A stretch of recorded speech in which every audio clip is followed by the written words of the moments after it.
Help support the show by joining the Patreon or becoming a YouTube member. Also, hit that like button and subscribe if you want more Browns-focused content.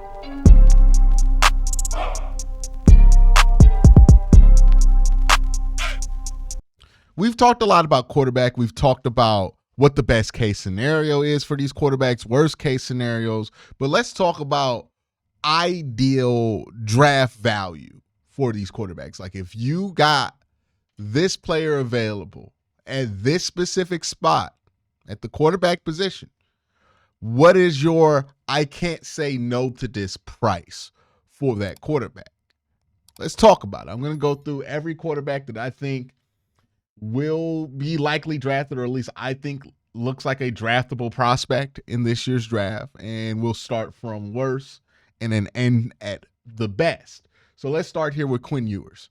I am not high on Quinn Ewers. The reason is he does not have, or he has not demonstrated the physical capability to be able to run an NFL offense. Mentally, I think he's fine. The stuff over the middle, I think it's fine there. But he really struggles outside of numbers. I think he's one of the most inaccurate quarterbacks in this draft class when it comes to out the numbers and deep balls. He's terrible at both of those things. There are moments where you watch him and you're like, okay, yeah, maybe it could work. But for whatever reason, he just seems to be horribly inaccurate in those two areas. And deep ball inaccuracy, I think, tends to be a bit overrated because a lot of the passes that you throw in the NFL, the bulk of the passes you're going to throw aren't deep balls, right? They're balls over the middle of the field. It's more about, can you be on time? Can you change up how you throw? How many different arm angles do you have? But like Quinn doesn't really have a ton of that. I would say my sweet spot for him is round 6, pick 217. If Quinn Ewers is there at round 6, pick 217, go ahead and take him, right? No problem with that at all. Then you have Riley Leonard, who I have just slightly ahead of him, right? Pick 216. Intriguing athlete at the quarterback position, good runner, tough guy, physical guy, has some potential to come in there on some short yardage packages because he just can ram himself into places like a sledgehammer, which might be useful in short yardage situations, given that the Browns don't really like to give that duty to the starter. Remember, they brought in Jacoby Brissett to be a QB sneak guy. They also brought in Jameis to do that this year, Harrison Bryant. So you could have Riley Leonard easily handle those responsibilities, and I think you'll be good there. As far as like his upside as a passer, I think it's very limited. He reminds me a lot of Kevin Hogan coming out of Stanford, former Browns quarterback. I think the 6th round would be the right spot for him. Pick 216. I think you can justify a pick ahead, because with Quinn Ewers, if it doesn't work, there's absolutely nothing you can do with Quinn Ewers on your roster other than cut him. With Riley Leonard, I think that there's a chance that you can keep him as like a utility player for at least a year or two to justify his roster spot. And depending on what kind of preseason he has, you might be able to justify rostering him maybe. Kyle McCord is the third guy I'm going to bring up here. My sweet spot for him is round 6 early, about pick 200. I think 200's the right spot for Kyle McCord. I thought he showed some stuff at Syracuse this year, was one of the most accurate deep ball throwers in all of college football, if you trust Pro Football Focus's grading on all of that. I thought Kyle demonstrated that he wasn't just the one-trick pony Marvin Harrison Jr. guy, that he has a little bit more to his arsenal. I do think that the stuff that you saw from him in Syracuse doesn't really translate to what you will see from him in the NFL. Ultimately, a very limited skill set from him, but I do think he's a smart enough quarterback that he can possibly run an offense at a backup level at some time in his NFL career.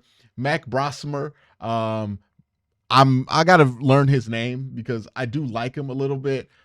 His sweet spot for me, let's go pick 192 for Mac Brosmer. I would say for him, the reason I go 192 here is he already basically runs the kind of offense that the Cleveland Browns like to run, heavy play action under center. So it would be a pretty easy transition for him. There are some moments where he shows some potential to be a backup, I think, in the NFL. Arm talent wise, it's pretty average. Size wise, he's pretty average. But there's something there that I like about him when it comes to more condensed situations, and he's more capable of making a big time throw than somebody like Kyle McCord, in my opinion. So I would have him slightly above Kyle McCord. I think the best value for him is in that 6th round. If you want to go to 192 for him, I think that's fine. Pick 200 would also work great for Max there. Then we have guys that I could be convinced to go up into the 5th round with, but not necessarily would love the ideal of drafting them in the 5th round, right? Curtis Warwick. I see him as somebody you'll be excited to get at 200. At 165. It's a little bit rich there, right? 6th round pick, you can cut him in camp. It's not a big deal. Keep him on your practice squad. But a 5th round pick, the math kind of changes on that a little bit.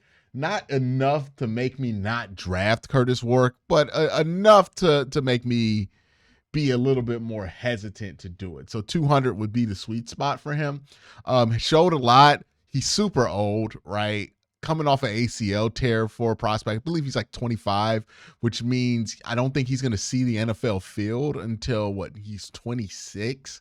That almost makes him undraftable, but he did show a lot at Indiana, especially before he played Ohio State and Penn State and all the other schools, right? When he played the big time schools, he didn't look great, but he did show that he could be somebody in the NFL who could potentially run a Shanahan style offense, run the Stefanski offense well. The question is, what does he look like after that ACL injury, and how long is it going to take him to recover from that? If he's going to have to be on PUP all year, I do think that makes it easier to draft him, to be honest with you, because you don't have to worry about rostering him, because I don't think he's going to make a team's final 53. Dillon Gabriel is another one where I'm not 100% sure he would make somebody's 53, but so you would want to probably take him at 200, but you could be convinced to take him at 165 and just like kind of roster him out the gate. Another older player. He can run an offense well. The problem with him is he is physically limited. He's not a big guy, 5'10", small hands, not the most tremendous athlete. My thing with Dillon Gabriel is simple. Everywhere he's played, he's been a pretty damn good quarterback. I think he has underrated arm strength. I think he has underrated accuracy. The problem with Dillon is that he's not going to be able to be consistent enough at the next level to be a starter or anything, but I do think he has some, backup potential in him. I think if anybody is ready to hit their ceiling early in this class, it's probably Dillon Gabriel, but that's also because his ceiling is not that high. So I like him. You could convince me to go up to 165 for Dillon Gabriel, but 200, I'd be fine with taking him there. Then we have a step up from the Dillon Gabriels, the Curtis Warwicks of the world, Jackson Dart. Jackson, I feel pretty good about 5th round pick, right? Somebody you're probably going to roster, not put on practice squad, but somebody you don't expect to be more than a potential backup. If you draft him, I think a lot of people are going crazy about Jackson Dart right now. I saw somebody mock him in the 1st round. I don't get that, right? I think there are some things that are interesting with Jackson. I think he is, pretty accurate, intermediate outside the numbers. Deep ball accuracy, he's not really the most amazing guy there. I think that's a little bit overhyped from what I've seen of him personally.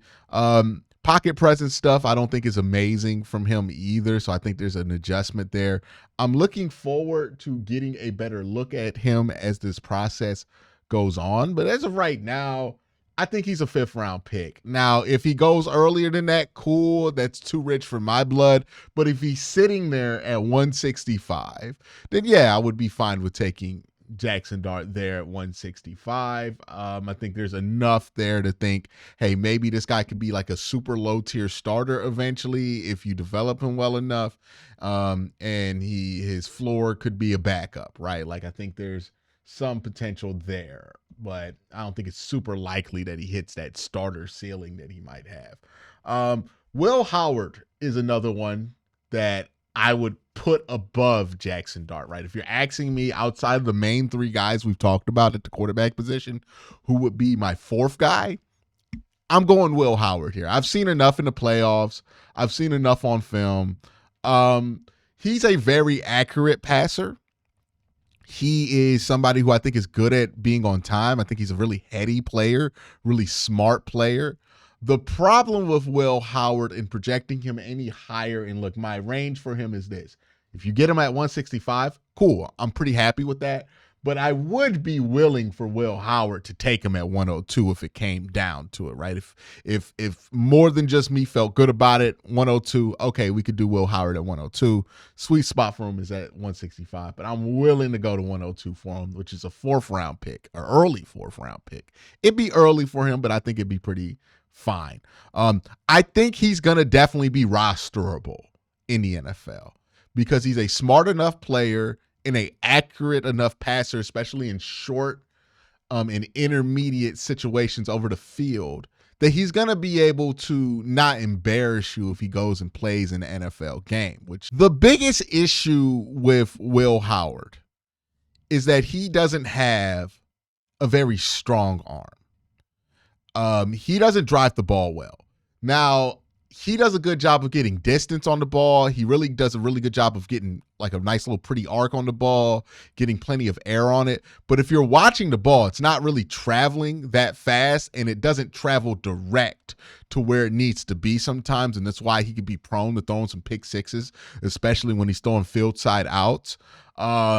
He needs to prove in his draft process that he can drive it out at an NFL level, because that's the concern, right? If he has to use the outside numbers of the field, which NFL teams are going to make him do, can he do that well enough to not be a liability? If he can do that well enough to not be a liability and demonstrate that at Mobile and also during the combine and at his pro day, then I do think 102 is a fine spot for Will Howard because he is accurate. I think he's a smart player, good processor. Like, I think there's a chance that he could potentially be like a low-tier starter. But I think the potential of him being a backup in the NFL is much, much, much more likely to hit than like a Jackson Dart. I like him. Good athlete too. Good size on him.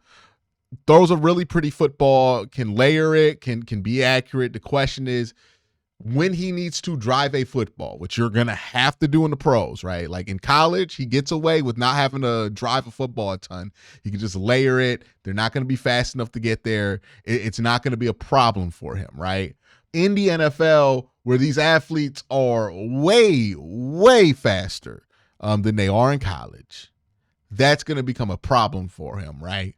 If he had Cam Ward's arm with how he plays the game, or even Shedeur Sanders' arm with how he plays the game, he would be in that first round conversation. But his arm strength is what pulls him back out of this conversation. So I would say early day 3 is as high as I'm willing to go for him. If he has a great pro day, a great combine, a great Senior Bowl, the arm stuff is less of a concern, then all of a sudden I'm a little bit more interested in Will Howard. I think if there's one guy who could be, how do I put this? If there's one guy, which I don't think is likely, let me make that clear. I'm not predicting this is going to happen. I'm saying if there's one guy in this draft class that does surprise us and plays much better than people are expecting, especially for where they're drafted, I do think Will Howard has that potential. More so than Jackson Dart. I think a lot of people are high on Dart. I'm not high on Dart. Maybe I've watched more Will Howard than Dart, but I'm higher on Howard than I am on Dart, which is a surprise because I didn't think I was going to be high on Will Howard when I started this whole process at all. But yeah, 104 for Will Howard. I think that would make sense. Let's get into the top 3 quarterbacks because I feel like where I put Cam Ward is going to be a bit controversial here. Cam Ward, I'm just going to be honest. I know what the consensus board says. I know what most people say. I know what most scouts go with. I know where most people are. I don't think those people are doing bad work. I don't think that those people are 100% wrong. I just don't like Cam Ward as a prospect as much as everybody else. I don't think he's a terrible prospect. I can understand why people like him, but I don't like prospects like Cam Ward unless they have unbelievable physical ability, right? Like Caleb Williams does some of the stuff that Cam Ward does, but Caleb Williams has unbelievable physical ability. Cam Ward has pretty good physical ability, but not anywhere close to what Caleb Williams brought to the table here. I'm just not a fan of Cam Ward's game. I've watched him in person when he played Georgia Tech. I've watched some film on him. I'm not in love with his game. I would say of the top three guys, this would probably be the guy I'm least excited to get to the team, to be honest with you. If the Browns were to take him, what would my sweet spot be with him? And again, look, he's going to be a first or second round pick. Let me make this clear. I don't think this is where he's going to be selected. But if he's here, then I can't protest to you picking him, right? Even though I'm not a big fan of him as a prospect. But if he's there at 67, which he won't be, then yeah, I can't be mad at you for drafting Cam Ward at that point. But I'm just not a big fan of him as a prospect. Maybe I'm wrong on him. Maybe somebody else drafts him, turns him into a superstar. We will see, right? I just don't think that's going to be what Cam Ward is. I'm not a big fan of Cam as a prospect, but I also am a bigger fan of this player than I think most people are, right? Again, I think I respect the consensus board. I respect what most people are saying here, but I think I'm going to go a little bit different here, right? And if people want to get mad at me, they can get mad at me for that, but I'm being honest about how I feel here. Jalen Milroe is somebody I would feel more comfortable going after than Cam Ward. And look, Cam Ward's tape's better than Jalen Milroe. I just like the upside of Jalen Milroe, and I can see the vision with his skill set and his play style a bit clearer than I can see Cam Ward. And again, this is why different players are successful with different teams, because, somebody might have a very clear vision for what could be successful for Cam Ward. I am not there. I can't see it. Right. That doesn't mean the vision doesn't exist for Cam Ward to be good in the NFL. I just can't see it. And knowing how Kevin likes to run this offense, it's hard for me to imagine that in Kevin's offense. With Jalen Milroe, if we're thinking about the Browns specifically, I think there's a clearer vision for it to work than it is with Cam Ward. I would say for him, my sweet spot is late second, so anywhere from 60 to 67, the Browns' first third-round pick. I think if he's there in that spot, I'm going for it, right? I'm going to draft Jalen Milroe. The earliest, like if you made me take a quarterback, or you put a gun to my head and say, hey, what's the earliest you can be convinced to take Jalen Milroe? Understanding that I would not want to do this, but I would be fine with taking him here. It would probably be anywhere from 27 to 33.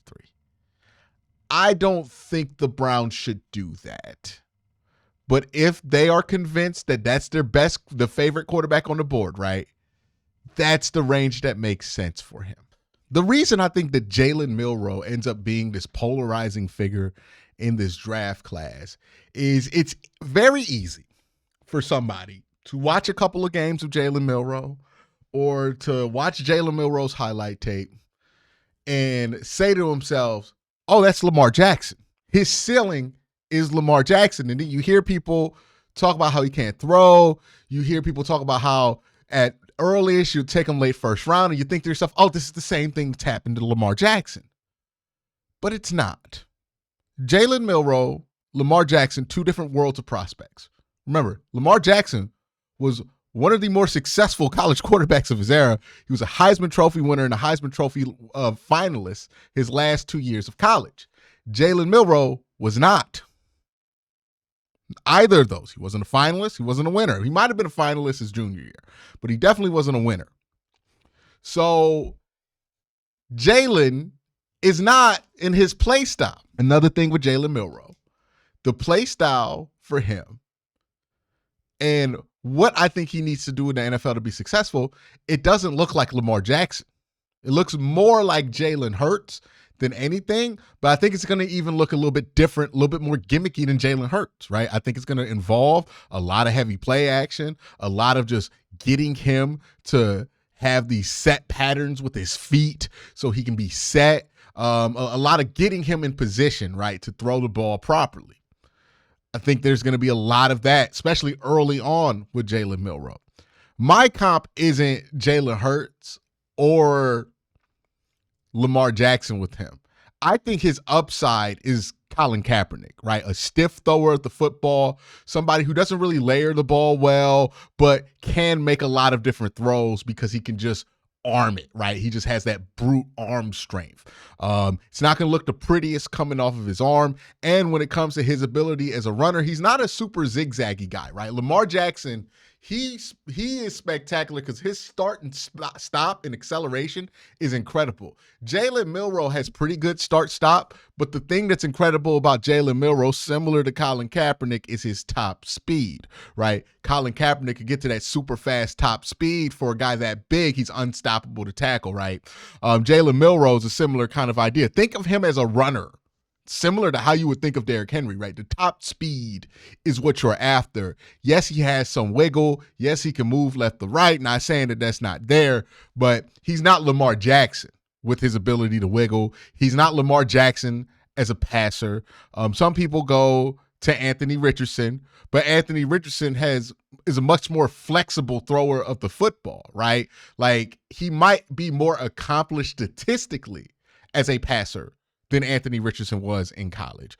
But if you look at the actual ability to throw the football, you can see that Anthony Richardson's throwing motion is just much more smooth. It's much more fluid. He's able to throw from different angles. He's able to throw from different platforms. Jalen Milroe, not really able to throw from different platforms, different angles. So the whole point of me saying this is I like Jalen Milroe for kind of reasons you would like somebody you would deem a game manager more than anything, right? I don't think his upside is as high as some people are selling it right now. I think some people are selling you the Jalen Milroe upside is MVP candidate Lamar Jackson or multiple-time MVP Lamar Jackson, and I don't think that's the case. I think Jalen Milroe, his ceiling is Pro Bowl quarterback, right? And there's nothing wrong with that being your ceiling. Similar to Jalen Hurts, his ceiling is Pro Bowl quarterback. And ultimately, Colin Kaepernick, his ceiling was Pro Bowl quarterback.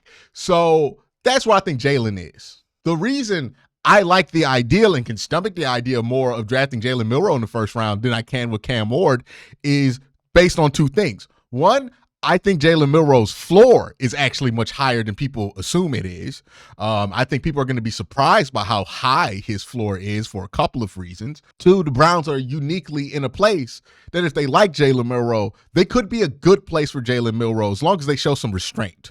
So let's get to that first part, right? Why do I think Jalen Milroe has a higher floor than people are assuming? Two reasons. One, we have gone into a lot of drafts in recent memory, and we'll talk about the pro-ready guys, right? And we'll say those are the guys with the highest floors, right?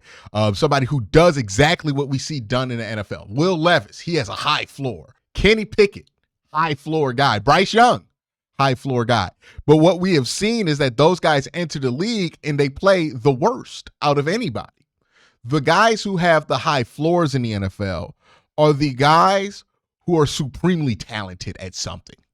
Right? Lamar Jackson, people thought he was a project. You got to sit him on the bench for a year. And as much as I don't love the comparisons between Jalen Milroe and Lamar Jackson, I will say that the same thing that kept Lamar afloat and playable on the field could be what keeps Jalen Milroe afloat, which is his ability as a runner. We know that that's skill that Jalen Milroe has, that he is a dynamic athlete with the football in his hands. That's going to translate to the NFL. That is the one guy in this class, the one quarterback in this class that has 100% transferable skill. That guy is fast enough to run away from NFL defenses. Jalen Milroe is one of the fastest players on Alabama's roster right now, if not the fastest. And he's giant. That dude can at least do that in the NFL. Now, is he going to be the passer you want him to be? Is he going to be able to operate the offense at a high enough level to start? No. But he is going to be able to give you positive offense just off his ability as an athlete alone. And if he's not ever able to offer you anything as a passer, he will always have his ability as a runner to fall back on. So there's much less likelihood of you wasting this pick versus if you draft Cam Ward's not good enough to play in the NFL, you have nothing, right? Same thing with Shedeur Sanders. Now, I think Shedeur's the better prospect, and I would draft Shedeur before I would draft Jalen, but I can understand the value there, especially if we're talking late to early second on going Jalen. Ultimately, I'm not confident enough in his ability to be able to put some things together as a passer on a consistent enough basis to want to draft him at 33. I would feel much more comfortable in the third round going with Jalen Milroe. What I like about Jalen Milroe is that his football intangibles seem good. I don't know what he's like off the field. I'm not going to go out and defend somebody's off the field character. I don't know. But I do like that he is a academic Heisman winner. I do like that in 3 years, he has gotten his master's degree at Alabama. I love how he handled the fact that he had to switch 3 offensive coordinators in college, right? Like not a single year he was in college did he have the same offensive coordinator for more than 1 year. He switched from Bill O'Brien's offense to Tommy Rees's offense to Kalen DeBoer's offense. Those are 3 wildly different offenses, 3 wildly different changes with teammates going in and out the portal all 3 years. And he handled that very well. I would say he was the glue that held Alabama together, and that's why when he did not play well, Alabama fell apart. Because it was the Jalen Milroe show for the most part, offensively especially. This is somebody who's been able to handle the load of pressure that comes with being the quarterback at Alabama. I think there's a lot there, right? I think he's a book-smart player who can thrive in a system that leans on that strength of him being able to be book smart, him to work on recall, taking a picture pre-snap, kind of like how Kevin's offense works. I think Jalen can work in that. It's a projection for sure because he's never done it, but I don't think Caleb DeBoer's offense did him any favors last year. Does he need work as a passer? Absolutely. Is he going to be ready in year 1 or 2 as a passer? No, he's not, but he's super young. He's super smart. He's super talented. He has probably the highest upside of anybody in here, right? I think Shedeur is kind of tied with him. I think Shedeur has Pro Bowl upside. Maybe he could be a Pro Bowler in a couple of years. I think there's a chance that that Jalen Milroe can hit that Jalen Hurts tier of quarterback, which would be slightly above where I think Shedeur could go, which is somewhere. I'll talk about that when I talk about Shedeur. But yeah, I understand why Jalen Milroe is polarizing. But if I'm being honest with you, he's my QB2 in this draft, especially if we're looking at this from a Browns perspective. I think this is the second quarterback in this draft. It's not to say that I think he's an awesome quarterback or going to be an awesome quarterback. It's a huge risk, right? He could be terrible. So that's why I have Jalen Milroe. Sweet spot, early third round. You get him early third round. All right, man, I ain't tripping, right? If you must get a quarterback before pick 90, you want to go early third round Jalen Milroe? Okay. All right. I can get behind it. Late first. Man, if you get Abdul Carter, I can stomach it, right?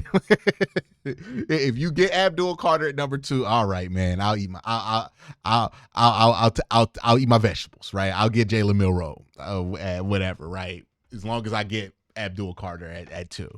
But if we doing like a trade back thing and then the Browns have a late first round pick, I'm out. No, I don't want that, right? So that's where I'm at. Shedeur Sanders, interesting one. I think he is the best quarterback in this class. I have my concerns about him.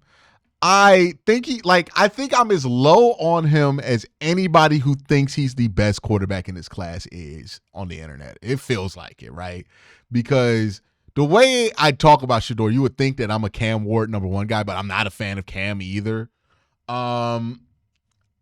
My concerns with Shedeur are simple. I think his ceiling is not high enough to justify a early first round pick, right? I draft somebody in the early first round at the quarterback position. I need them to be a franchise quarterback. Not just good enough to start for a few years, but ultimately I think Shedeur's ceiling, which I don't think he's unlikely to hit, is somewhere between Dak Prescott and Geno Smith, right? Like somewhere in between those two quarterbacks is where Shedeur's ceiling is likely to land to me. And that's just not good enough in the AFC to get past the second round or to a Super Bowl with. I understand why people would take that right now over what the Browns have, which is nothing. But think about it like this, and this is how I want to think about the quarterback position, which is, yeah, we all say we would take getting the mid-range quarterback, right? Then you get the mid-range quarterback and you have some success with the mid-range quarterback. And then all of a sudden your dreams leave mid-range quarterback, right? Like saying you'd be okay with a mediocre or average quarterback at this point, which is like, I see that a lot in the comment section. That is the equivalent of when people back in the day used to say, I'd just be happy winning 9 games. Remember that? Remember when the Browns like never lost single-digit games and people were like, I'd just be happy winning 7 games. I'd just be happy if they won single digits. I just don't want to be mediocre, right? And then you become not mediocre and you realize you definitely want to be better than that. That's what quarterback is like, right? You get to the point where you're like, I just want Tua, right? Screw it. I'm tired of not having a quarterback. Just give me Tua. And then you get Tua and your team gets a little better, but your dreams become much bigger than just dreams you can achieve with Tua Tagovailoa as your quarterback. So now you become frustrated. The Browns literally lived through this with Baker Mayfield, right? Browns didn't have a quarterback before Baker. Baker comes in and is Baker the best quarterback in 2018 draft? Absolutely not. There are 2 MVPs in that draft class. He is not one of those guys at the quarterback position. But Baker's better than average. And the Browns got better with better than average quarterback play. Hell, we even got to the second round of the playoffs with that. But what happened? People got frustrated because our dreams became bigger than wanting to be better than average. We wanted to be Super Bowl contenders, but we were hitting our head on the quarterback ceiling. So we went after somebody who could raise the ceiling in Deshaun Watson. That turned out hilariously bad, but that's where you're going to be at, right? If you commit to a quarterback at 2 who doesn't have the ceiling in your mind to be greater than that. Now, if you watch the tape and you look at Shedeur Sanders and you can say to me confidently, look me eye to eye and say, hey, we think that this guy can be just as good as CJ Stroud. Then all right, take him at 2. But I don't believe that's what anybody feels. But if that's what the Browns feel, then okay, fine. But if that's not what they feel, then they should stay away from doing it. Because if they feel similar to me, where his ceiling is somewhere between that, then that's a waste of a second overall pick because you're just going to hit your head against that ceiling, even if it goes right. And that's if it goes right. There's a chance it doesn't go right. I think the ceiling, the sweet spot for Shedeur is 33. Like if I get up to 33 and Shedeur Sanders is there, all right, man, I'll turn the card in, right? Like I understand why it is that you have to make that selection there. It's not such a early selection that it ties you in to a 3-4 year period with Shedeur. But you do get who I think is the best quarterback prospect in this draft class at a price that I think is reasonable given his ceiling. If you're asking me what's the earliest I can be convinced to take Shedeur Sanders, it's this scenario. The Browns use their pick at 2. They take the best player available at 2. And then they use the 33 pick to trade back into the first round. And if you want to take Shedeur with the mid to late first round pick that you have traded up from 33 to get, I'm fine with that, right? I think the extra 4th that you would have to give up to do that would be worth it for Shedeur Sanders. I wouldn't be thrilled or doing cartwheels over it, but I'd be okay with it. Wouldn't be upset, right? So if you're asking me what's the earliest the Browns could draft a quarterback where I think it would make sense is if they use their pick at 2, right? If they trade back and don't use their pick at 2, and then they take a quarterback at like 22 or something like that, I'm not a fan of that. But if they take the pick at 2, they get the best player available, and then they come back from 33 to make a selection in the first round, okay, yeah, I'm fine with that. And it's Shedeur Sanders, cool. That's fine. So that's how I'm viewing the quarterback class, in my opinion, as far as where I'd be willing or where I'd be happy if the Browns take these quarterbacks in these specific situations right now as January stands. Now, again, the Senior Bowl could change how I feel about some of these quarterbacks. The Combine could change how I feel about some of these quarterbacks. But as of right now, the end of the college football season, that's where I'm at. Y'all let me know what y'all think. What's the earliest you're willing to take a quarterback if it's not at 2, right? If you're somebody who doesn't want a quarterback at 2. I know the people who want to take a quarterback at 2, I know your answer. You can save your time typing. But the people who don't want to take a quarterback at 2, right? The people who want Abdul Carter at 2 or somebody else. Let me ask you guys this. Where's the earliest you're willing to take a quarterback? Let me know in the comment section down below. Where's the earliest you're willing to take a quarterback, and where are you willing to take that quarterback? Let me know in the comment section down below. Y'all have a great day. Have a better night. Peace.